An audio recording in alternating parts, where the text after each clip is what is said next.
আসসালামু আলাইকুম। আমার নাম ইশরাকুল হক। আমি আন্তর্জাতিক ইসলামিক ইউনিভার্সিটির কম্পিউটার সায়েন্স অ্যান্ড ইঞ্জিনিয়ারিং ডিপার্টমেন্টের একজন স্টুডেন্ট। আমি বর্তমানে থার্ড সেমিস্টারে আছি। এই সেমিস্টারে আমাদের সফটওয়্যার ডেভেলপমেন্ট 1 নামে একটি কোর্স আছে। এই কোর্সটির ইনস্ট্রাক্টর হিসেবে আছেন ফাহিম স্যার। এরই মধ্যে স্যারের নির্দেশে আমরা কিছু প্রজেক্ট সম্পন্ন করি। এটি হলো আমার আজকের প্রজেক্ট, যেটি করতে আমি ফিক্সো অ্যাপটি ব্যবহার করি, এবং এই প্রজেক্টগুলো করার সময় আমরা একটি প্রতিযোগিতায় অংশ নিয়েছিলাম, যেখানে এই প্রজেক্টটি সাবমিটে আমি টপ 15-এ ছিলাম। এখন এই প্রজেক্টটি কিভাবে আমি তৈরি করি এবং কি ফিচার অ্যাড করি তা আমাদের সামনে তুলে ধরার চেষ্টা করব। আমি এখানে মূলত একটি educational institute base website design করি।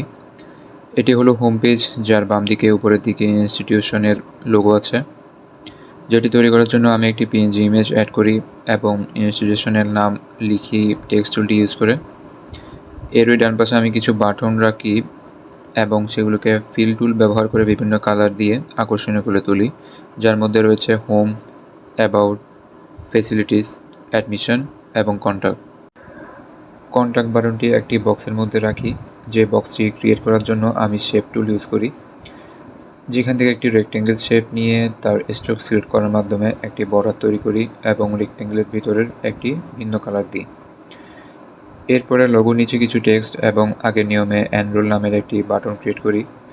এরই ডান পাশে আমি একটি ছবি অ্যাড করি, যার ব্যাকগ্রাউন্ড তৈরি করার জন্য দুটি রেক্টেঙ্গেল শেপ নিই এবং তার কর্নারগুলির রেডিয়াস চেঞ্জ করে এবং রেক্টেঙ্গেল দুটির ভিন্ন কালার দিয়ে এটিকে একটি আকর্ষণীয় লুক দিই। এখানে ছবিটি আরও রিয়েলিস্টিক করার জন্য ছবিটি সিলেক্ট করে এফেক্ট টুলে গিয়ে ছবিটির পিছনে শ্যাডো আউট করি। এরপর আবারও কিছু টেক্সট এবং নিচে 3টি সেম সাইজের রেক্টেঙ্গেল নিয়ে এতে একটি পিএনজি ইমেজ এবং কিছু টেক্সট অ্যাড করি। রেক্টেঙ্গেলের পিছনে কালারটি চেঞ্জ করার জন্য গ্রেডিয়েন্ট টুলটি ইউজ করি। এরপর আগের নিয়মে কিছু বাটন ও টেক্সট অ্যাড করে এর নিচে কিছু ছবি ও রেক্টেঙ্গেল অ্যাড করি।